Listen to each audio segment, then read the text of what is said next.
This segment brought to you by Kansas Farm Bureau, the voice of agriculture. To join today or more information, go to kfb.org or find us on Facebook and Twitter.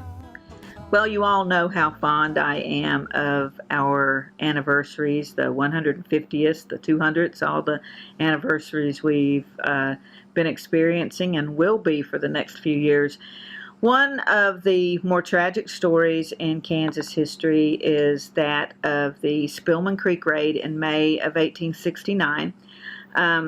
Settlers along the Saline and Solomon rivers were murdered and some captured, and it's just an incredibly tragic story.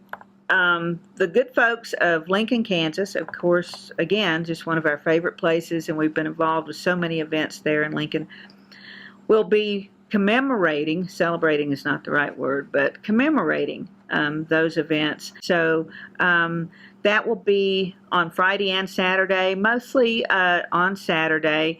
A lot of hard work has gone into this. A lot of my friends like Marla Mackin, some of the reenactors, I think Tom Leahy, Zerf will be there. Zerf wrote that beautiful song about Susanna Alderdice, who was captured, and so it's just going to be a really wonderful commemoration from that community and its role in an incredibly tragic but important piece of the history of Kansas and the history of the West. So let's take a look at those events of 150 years. Book, A Fate Worse Than Death, historian Greg McNoe chronicles the stories of Susanna Alderdice and Maria Weichel, captured in the Spillman Creek Raid of 1869.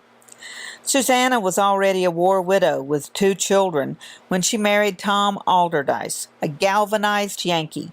The term refers to those Confederate prisoners of war who were offered the opportunity to serve the Union Army in the West rather than remaining in prison during the war.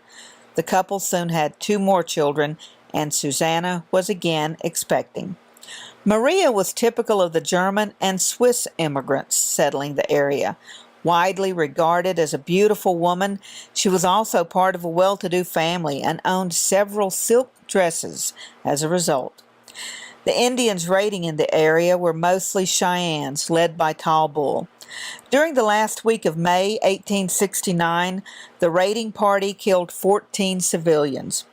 On Sunday, May 30th, they visited Spillman Creek. Maria's husband was killed before her, and she was captured. Susanna's children, save for her babe in arms, were likewise left for dead in front of her. One of her boys miraculously survived, but Susanna would have no way of knowing. Her baby would be snatched away and killed days later. The details of these murders and of those of her neighbors are too horrific to repeat here.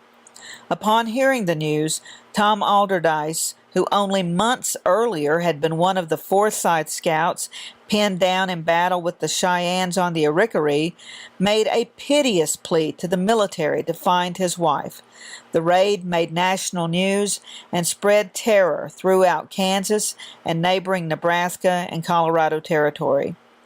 On the courthouse lawn in Lincoln, a marker bears witness to the victims of the raid and to these women's tragic stories. Bus tours during the Remembrance Weekend will take visitors past the farmsteads that were raided. A reunion of descendants will be held Friday evening. For more information, contact the Lincoln County Historical Museum. Well, folks, I just can't keep my hair out of my eyes this morning, so I think it's probably time to get over to the beauty salon and get a little trim, isn't it? Have a great day.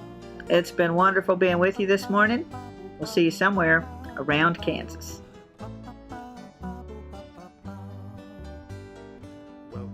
Closed captioning brought to you by Ag Promo Source. Together we grow. Learn more at agpromosource.com. Red ripe tomatoes, hand churned homemade ice cream.